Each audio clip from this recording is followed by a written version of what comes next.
Real estate is defined as land including the air above the earth below, plus any permanent improvements to the land such as homes, apartment buildings, factories, hotels, shopping centers, or any other real property. Whether for commercial or residential property, particularly all real estate transactions today involve some type of financing. The mortgage loan is the most popular method of financing real estate purchases. A mortgage is any loan in which the property is used as security for a debt. During the term of the loan, the property becomes security or collateral for the lender, sufficient to ensure a recovery of the amount loaned. Mortgages today fall into three categories: FHA-insured, VA-guaranteed, and conventional. The National Housing Act of 1934 created the Federal Housing Administration, FHA, to encourage reluctant lenders to invest their money in the mortgage market, thereby stimulating the depressed construction industry. Today, the FHA is a government agency within the Department of Housing and Urban Development known as HUD. The FHA insures private mortgage loans made by approved lenders. In 1944, the Servicemen's Readjustment Act, the GI Bill of Rights, was passed to help returning World War II veterans purchase homes. Special mortgages were established, known as Veterans Affairs VA mortgages or GI loans.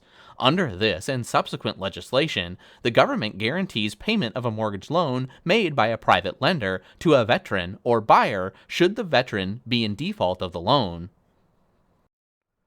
VA loans may be used by eligible veterans, surviving spouses, and active service members to buy, construct, or refinance homes, farm residences, or condominiums.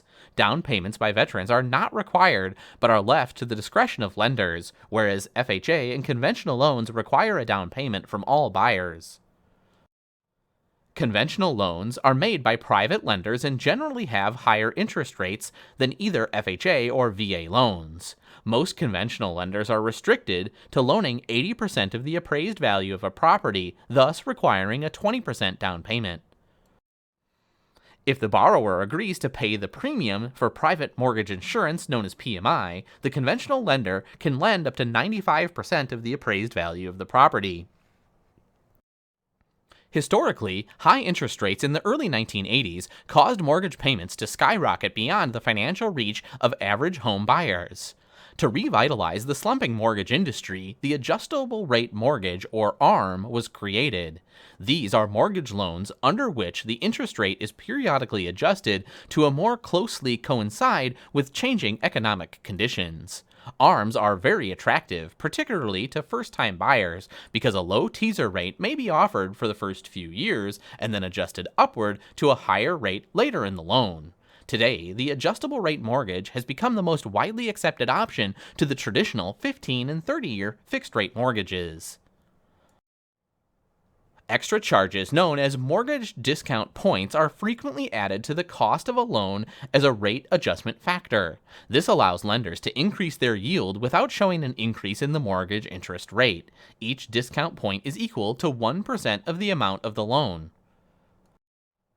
By their nature, mortgage loans involve large amounts of money and long periods of time. Consequently, the monthly payments and the amount of interest paid over the years can be considerable.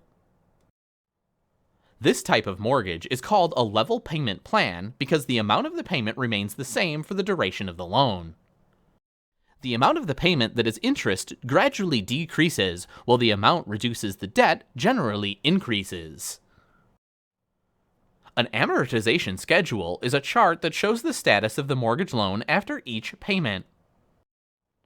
The schedule illustrates month by month how much the mortgage payment is interest and how much is left to reduce the principal. The schedule also shows the outstanding balance of the loan after each payment.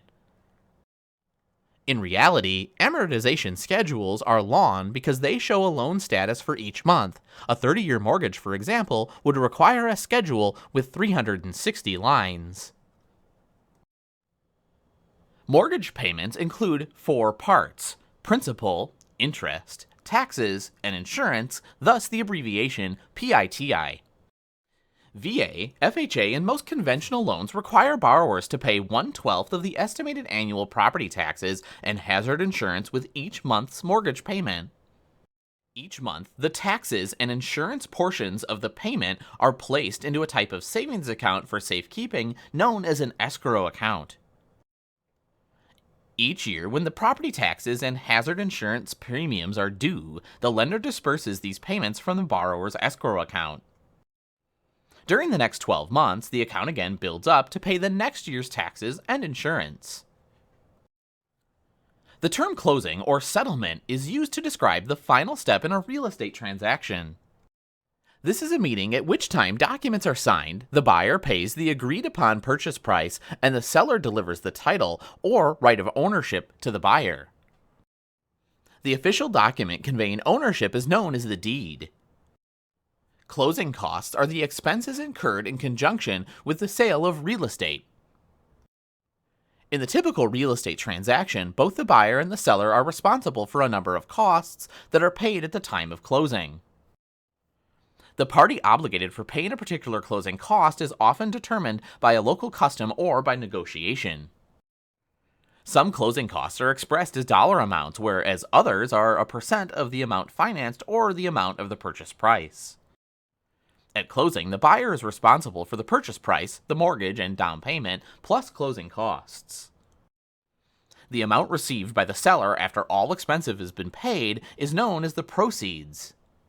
The settlement statement or closing statement is a document, usually prepared by an attorney, that provides a detailed breakdown of the real estate transaction.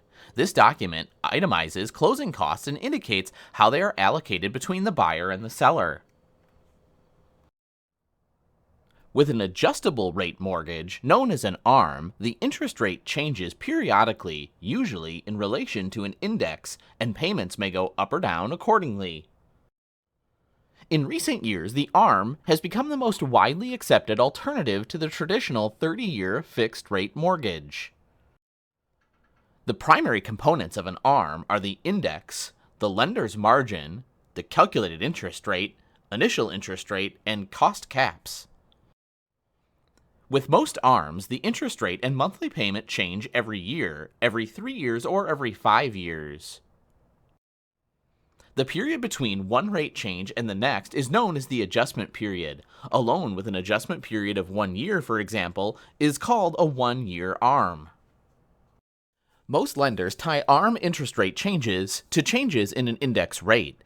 These indexes usually go up and down with the general movement of interest rates in the nation's economy. When indexes go up, so does the mortgage rate, resulting in higher monthly payments. When the index goes down, the mortgage rate may or may not go down. To calculate the interest rate on an ARM, lenders add a few points called the lender's margin or spread to the index rate. The amount of the margin can differ among lenders and can make a significant difference in the amount of interest paid over the life of a loan. Calculated ARM interest rate equals the index rate plus the lender's margin. The calculated or initial ARM interest rate is usually the rate to which all future adjustments and caps apply. Although this rate may be discounted by the lender during the first payment period to attract and qualify more potential borrowers. This low initial rate, sometimes known as the teaser rate, is one of the main appeals of the ARM. However, without some protection from rapidly rising interest rates, borrowers might be put in a position of not being able to afford rising mortgage payments. To prevent this situation, standards have been established requiring limits or caps on increases. Interest rate caps place a limit on the amount interest rates can increase. These may come in the form of periodic rate caps, which limit the increase from one adjustment period to the next, and overall rate caps, which limit an increase over the life of the mortgage. The following formulas can be used to find the maximum interest rates of an ARM. The max rate per adjustment period equals the previous rate plus the periodic rate cap, and the max overall ARM rate is equal to the initial rate plus the overall rate cap. Here's an example. Florence Powers bought a home with an adjustable rate mortgage. The lender's margin on the loan was 2.5% and the overall rate cap is 6% over the life of the loan. Step 1. Because the loan interest rate is tied to an index, we use the formula. Calculated ARM interest rate in this case equals 4.9% plus 2.5% for a total of 7.4%. And our maximum overall rate is 7.4% plus 6% to equal 13.4%. A home equity loan is a lump sum second mortgage loan based on the available equity in a home. A home equity line of credit is a form of revolving credit also based on the available equity. Because the home is likely to be a customer's largest asset, many homeowners use these loans and credit lines only for major expenditures. With a home equity line of credit, the borrower will be approved for a specific amount of credit known as a credit limit. This is the maximum amount that can be borrowed at any one time on that line of credit. Most lenders set the credit limit on home equity loans or lines by taking a percentage of the appraised value of the house and subtracting the balance owed on the existing mortgage. Here are the steps. Calculate the percent of appraised value. The percent of appraised value equals appraised value times the lender's percentage. Next, find the potential amount of credit available, which is equal to the percent of appraised value minus the first mortgage balance. Here's an example. Terry Alexander owns a house that was recently appraised for $115,700. The balance on her existing mortgage is $67,875. Step 1. Calculate the percent of appraised value, which equals $115,700 times 0.75 for a total percent of appraised value at $86,775. Next, we'll calculate the potential credit, which equals $86,775 minus $67,875 for a total potential credit of $18,900. Mortgage lenders use ratios to determine whether borrowers have the economic ability to repay the loan. FHA, VA, and conventional lenders all use monthly gross income as the base for calculating these qualifying ratios. Two important ratios used for this purpose are the housing expense ratio and the total obligations ratio. The housing expense ratio is a ratio of a borrower's monthly housing expense, PITI, to monthly gross income. The total obligations ratio is the ratio of a borrower's total monthly financial obligations to monthly gross income.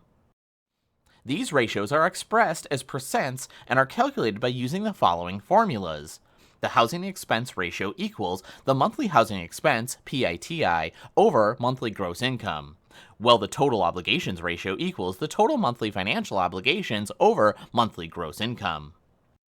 The mortgage businesses use widely accepted guidelines, as you see here, for these ratios that should not be exceeded.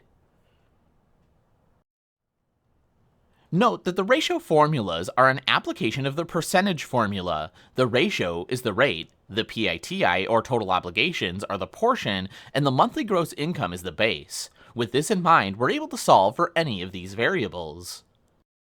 Here's an example. Sue Harper earns a gross income of $2,490 per month. She has applied for a mortgage with a monthly PITI of $556. Sue has other financial obligations totaling $387.50 per month. Step 1. Calculate the housing expense ratio to equal 556 over 2,490 to equal 0.2232 or 22.3%. Then we'll calculate the total obligation ratio, which is equal to 556 plus $387.50 over $2,490, or $943.50 over $2,490, giving us a total obligations ratio of 0.3789 or 37.9%. According to the lending ratio guidelines, Sue would qualify for an FHA mortgage, but not a conventional mortgage, as 37.9% is greater than 36%.